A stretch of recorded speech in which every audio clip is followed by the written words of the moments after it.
Hello and welcome to an edition of Localized Miami's Weekend Edition with a special guest, Senator Commissioner René García. Welcome. Hey, it's good to be here. It's good to see you.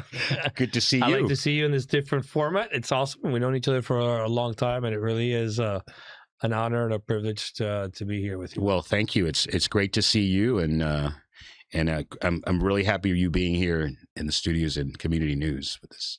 So tell me, Senator Commissioner René García. So people that might not know, you were a Florida state senator? Yes. And actually, you were House of Representative first, right? Yes, sir. Florida state senator, and now you're Miami-Dade County Commissioner representing Hialeah. Hialeah and Miami Lakes, and the northwest part of the county, which is the unincorporated area, which is PSN, and a little further north of that as well. So I love my district. It's a district that I've been representing for the greater part of my adult life. Next year, it's going to be about 30 years that I've been in public office, believe it or not. Yes, Robert. Yeah, because yes. So you must have been about 26 years old when you ran for Hialeah? The first time I ran, I was 21, and then I got elected at 23. 23, okay. Yes. So my whole life has been in the public eye. What year was that you were elected? 97, yes. Wow, at 23. Yeah. Guys, okay, Hugo, you turned 23 today, right? 22? All right. So next year you got to run for public office? Is that what it is? Yes. Not many people can say that they ran and won at 23. Well, there's some out there. It's for me, public life. It's always been a calling, and I enjoy it. Like I tell folks, I take my job extremely serious. I just don't take myself too serious. So that's how I balance it out and continue to do what I love to do. That's a great thing. So, wow, 30 years. But you're obviously the Miami-Dade County Commissioner. Aside from that, do you have an outside job? Absolutely. I'll go hungry if I didn't. My background has always been in healthcare. Mm-hmm. It's interesting enough that my political life and my should I have my cell phone here? My political life and my professional life have pretty much gone parallel with each other because when I first got elected to the legislature, I thought I was going to be doing education. Since I was the youngest member of the House of Representatives at that time, I was 26 years old. But everyone else wanted to do education from the delegation, and me being a freshman, the speaker at that time was Speaker Tom Feeney. And Tom Feeney saw my resume. I was working for a local HMO at that time. And he put me in all these different healthcare committees. Mm-hmm. So I figured that I was going to be the spokesperson for Miami-Dade County in healthcare. I wasn't going to fight my other colleagues to be on these education committees because there was such a long list. So I ended up in healthcare, and by the means of ending up in the healthcare committees, Robert, I decided to go back to school, get my master's. Because I felt that if I was going to be speaking about healthcare, I should have some knowledge about healthcare. Because unfortunately, far too often in the legislature, both here in Washington and different political governmental circles, you have folks that are legislating over certain topics and they have no real professional knowledge or background on it. So I just didn't want to be that person. And what was your master's in? An MBA in health administration from the University of Miami, concentrating on public policy. So it's I really enjoyed that program. And your job now? Who do you work with? Your day job? Well, I have a consulting practice that we do business development and marketing. That's one side, and then I also we invested in a medical practice called Sierra Medical in Miami Lakes, which I love. Because I love to be able to help the patients and give back in a different way. I just need to pay a little more attention to Sierra Medical than I have been to my political life. So, but I'm trying to figure out the balance, the work-life balance. I'm actually studying a work-life balance is the work-work balance because I have to figure out the political world and my consulting practice and the medical practice, but it's coming together. And to be honest, I don't know how you and a lot of people do it because I can only kind of focus on one thing, and to try to split your mind up like that, and in your case, probably 3 ways, 4 ways, must be tough. No, it is, but it's something that I've always done. I think I don't know how to do things any other way. So I've always been, since I was in college, and especially getting elected so early, I've always been pulled in so many different directions, and you have to learn how to navigate. And I don't know if I do it well, successfully, but I do it enough to be able to ensure that my constituents are served. I fight for government transparency and openness and fiscal responsibility at the county commission, while at the same time try to ensure that I can put a plate of food on my family's table and a roof over their heads. So, but it's something that I love to do, and I don't regret it. Yeah, that's great. And one thing I will say, and I don't watch the county commission meetings all that often. Don't worry, you're not missing anything. But when I do see it and I see the votes, I feel that you're independent, right? You know, you're Republican, but you vote on things based on what you feel is the right thing to do. Like, I think you were just voting against UDB expansion, where you would think a lot of Republicans in the county used to vote for the expansion, right? But look, and the funny thing, when you look at the UDB and the environment or the Everglades, why does that have to be a partisan issue? No, it doesn't. Exactly. I'm a Republican, and exactly. I thank Ron DeSantis, because he's the one that appointed me to the Everglades Restoration Task Force. So I take that position very serious. And look, I understand. Like, I don't want to be a hypocrite. I understand that there'll be times that we'll have to move it for different projects, but they should be on a project by project basis. For me, I think it's important not only protecting the environment, also protecting our farmlands, while ensuring that we have economic progress and development as well. So we have to come up with that balance. And for me, it's extremely important that we do that. And talk about the independence. My whole life has been that way. And the reason I'm able to be that way is because I work my community. I have an open door policy in my office. I've always had that. Make sure that we have events, outreach events to our community, because I've always figured, I learned this early on, that if the public has access to you, if you talk to them, if you don't only talk to them in elections, but you also have a constant conversation with them, you can explain anything to them and they'll understand. Now, what happens to a lot of elected officials is that they become beholden on party apparatus, both Republicans and Democrats, because they're not out in their communities. You know, so I think it's important for the reason I've been able to have a little bit more of an independent streak is because of that. So, but again, when we look at the UDB, I don't think it's a partisan issue. It should never be a partisan issue. It I agree with you. Something that we should all fight for to protect. But let me ask you, because you mentioned party apparatus. How does, for example, the dark money or, you know, just PAC money get involved in county commission races? And have you seen a change? Because you've obviously been in politics a long time. Has this money that's coming in from PACs changed who gets elected and how they get elected? And should we be concerned about it? You know, you had a federal ruling that allowed had these PACs to be able to be established in Washington. Citizens United? Citizens United, that's right. Yeah. Thank you for reminding me about this. It was Citizens United. Prior to that, you had these PACs at the state level as well. There have been some modifications to the PACs and so forth. But the reason that you see these PACs come into the political practice is before, unions had an extraordinary ability to fundraise through their organizations and PACs. And this was a counter to just the unions being able to fundraise and do what they do. I think it's gone a little too far. I do have a PAC. I think everyone that's been in office now, you need to have a PAC so you can continue to raise and get your message out there. However, it's how you use that PAC. It's very differently. I don't use my PAC for any living expenses. My PAC is completely solely to make sure that we elect like-minded individuals, that we help individuals in our community, and make sure that we have a focus on social issues that we care about. That's how I use my PAC. You know, there is room for to use your PAC for some, you know, living expenses, but I just don't do that at all. It's completely open and transparent. So anyway, so the PACs have changed the process. Going back, I'm sorry I'm giving you such a long answer, but it's a complicated question and there's a complicated answer to it. But PACs have changed the way we fundraise, both in Tallahassee and down here in the county.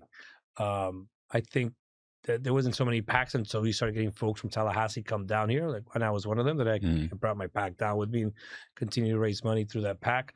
But what happens when you have PACs is, especially in the legislature, leadership becomes more powerful than the average member. You know, we're all equal members. We represent the same number of people in Tallahassee. But however, when you can give a $50,000 check to the speaker to try to get, or the Senate president or the governor, right? I'm not singling anyone out. Why am I going to invest on giving out a couple $1,000 checks everywhere? So, could they refine it? Absolutely, they can, and make it. It is very transparent though, because you know who's giving money to whom. Right. There's no bun, you know, and like when you look at the campaigns in Washington, that they have a limited amount of what you can donate. People bundle checks, and it's hard to track who's giving what type of checks to whom. But when you have these type of PACs, you know exactly who's giving to whom.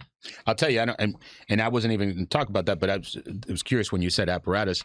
But one thing I have noticed a change with PACs is that local politicians, I saw years ago, they would use their PAC kind of to hide things. They wouldn't be very open about them having a PAC. You'd have to really research it. And now I see some local politicians using their PAC when they want to send out negative pieces. Right. So yeah, okay, it doesn't come from me. Well, it came from my PAC. So it's just, that's where I've seen is different. People used to hide it, used to hide the negative pieces. Oh, I didn't do that. Now they're like, oh yeah, it came from my PAC. But so, you know, and you're right. And PACs are an instrument that not politicians use, but political consultants and strategists use for issue-oriented messaging. Right. So, yes, some PACs are the ones that take hits instead of but you know who's behind that PAC. Yeah, most of the times, you know, you have to register. If you're going to fundraise for that PAC, you have to register for it. Right. But it takes a little more investigation to figure out who it belongs to. But I think it's important for it to be transparent, and everyone knows whose PAC belongs to whom. Totally. So now you've been a county commissioner now how long? 6 years. 6 years, right? Yes, sir. And so in 2 years, you run up for re-election. And so that's it, right? Now it's 8 years? Yeah, it's an 8-year term. Okay. It's 2 4-year terms. 2 4-year terms. Yes, okay. Do you have any plans for after? Plans for after? Like I told you, next year it's going to be 30 years. I've been on a spiritual path for the last 3 years. And I recognize and I realize that the future is unwritten, and that's not for me to worry about. That's up in God's hands. Do I look to the county and see things that can be improved? Absolutely. Do I think that we can do a better job with openness and transparency in our budgeting process? Absolutely.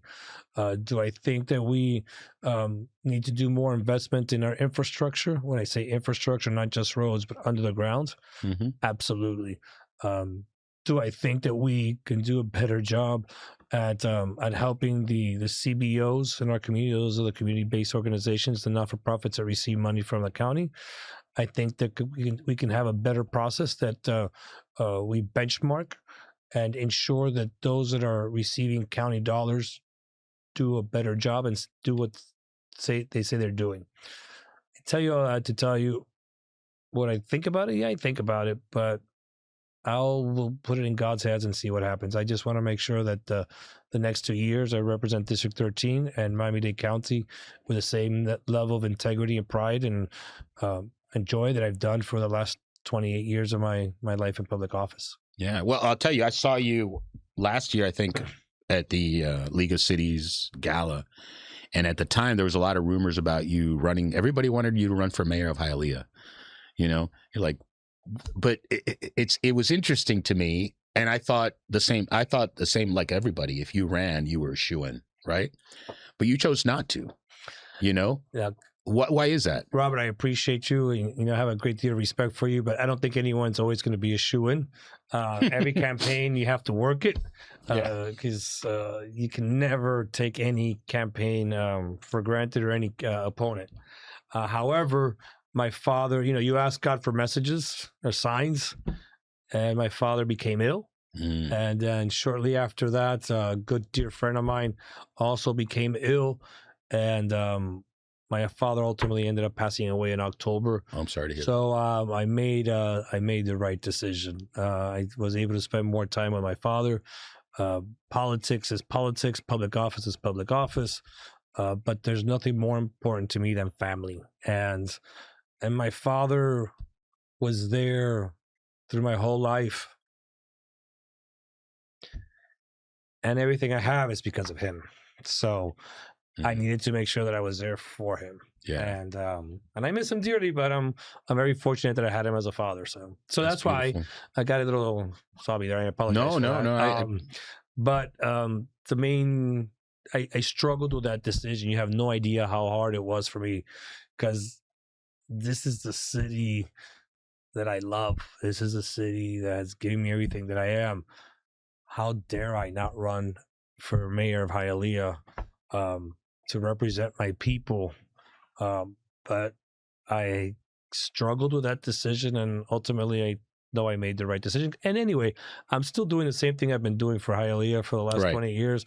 You know, still trying to bring money to our community, helping with our folks, and making sure that we have services available in our community. So I'm in a good place. May I ask how old your father was? My father was 93 years old when he passed away. Fantastic. However, I'm going to tell you 93, though, because everyone says he's 93 years old. He lived a long life. He did live a long life, and I completely understand that. And I am very blessed and thankful to God for that.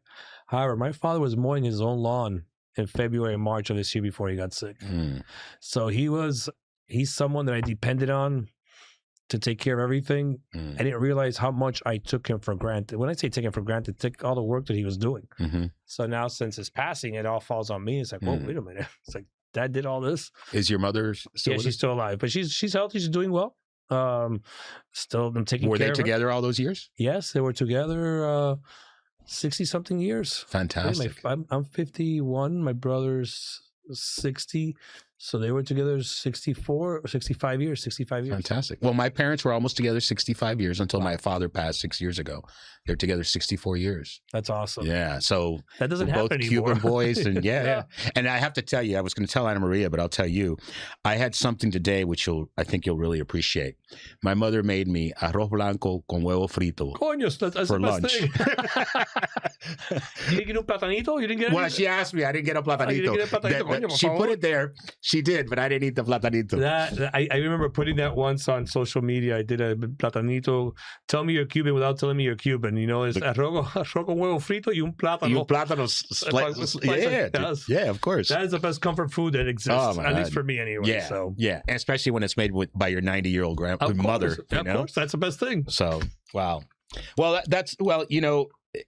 thank you for what you're doing, and thank you for staying, on the commission. I think we need a voice like yours on the commission because, like I said before, I do see an independence there that not everybody has. Tell me about the commission, though. What do you think you've most proud of since you've been there in this last 6 years? What you've done?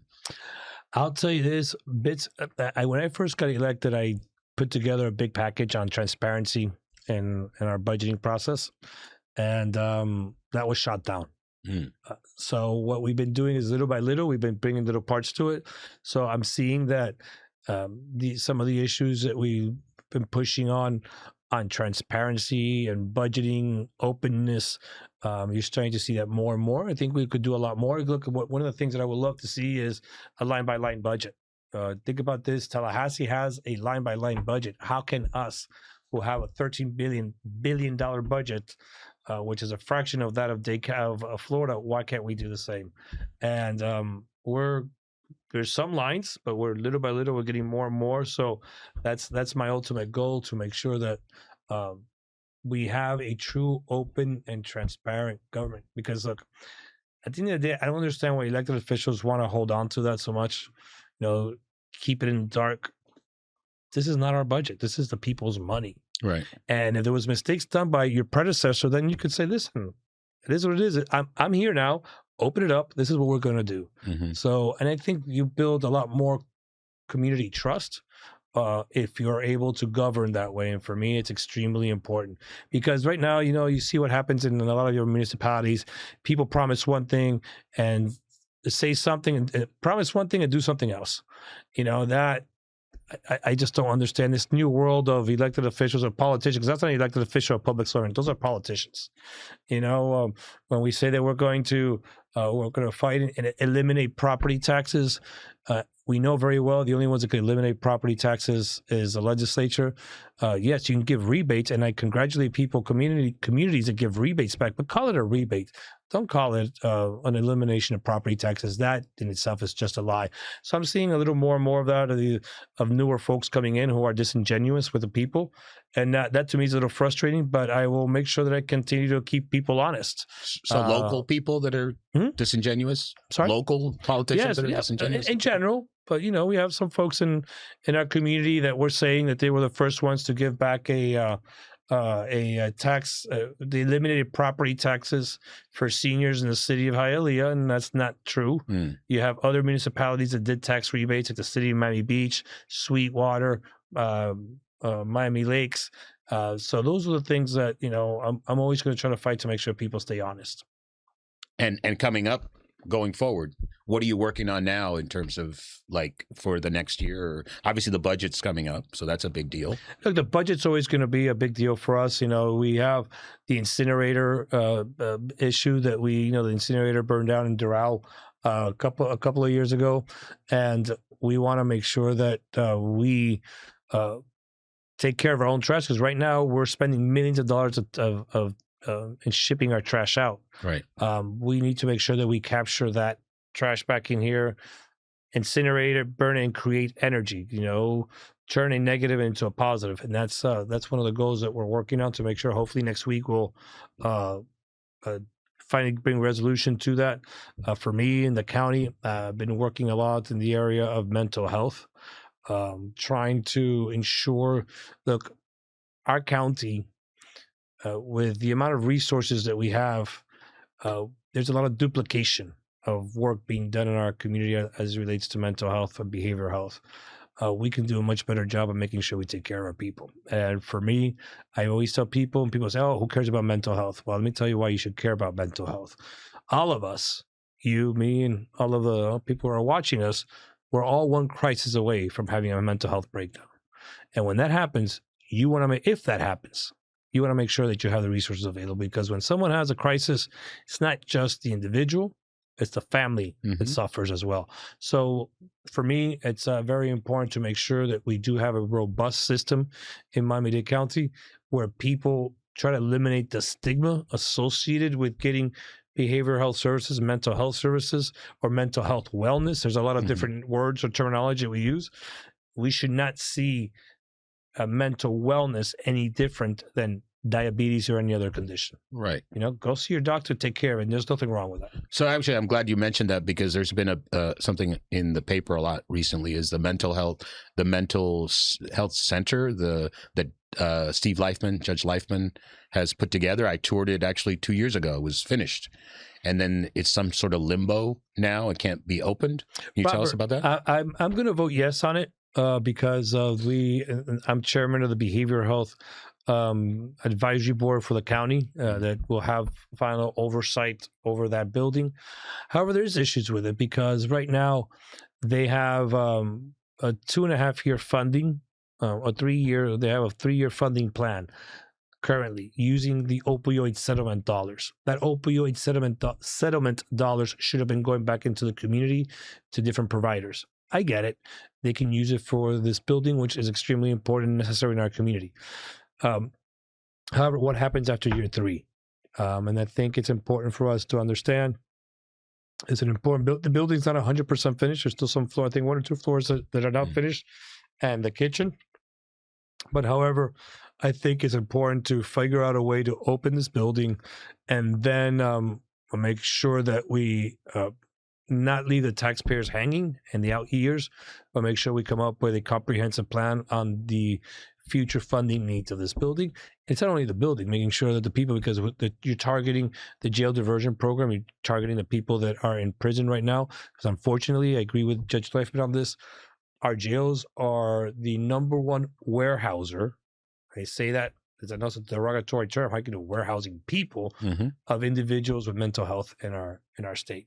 You know, we shouldn't be putting that. We should make sure we have a facility that we can take care of them, and get them back to the point that they can go back into the community and be contributing members of our community. Yeah. Well, actually, when we met, and we were talking earlier about meeting people, when we met, we were talking about mental health when you were, I think, chair of a committee in Tallahassee way back in 2001, 2002. Yeah. You've been involved in this for a very long time. Yeah, Robert. You know, and again, I ended up in mental health because a friend of mine, Nancy Dieter, rest her soul, God rest her soul, she's the one that told me, you have to take on, when I go to the Senate, I need you to take on these issues for me in the House. And I did. And I didn't know anything about it. And honestly, little did I know that my nephew, much years later, was going to have a mental health breakdown, crisis. And think about this. Me, with all the relationships that I have and friendships that I have, I rewrote the mental health laws in Tallahassee when I was in the Senate.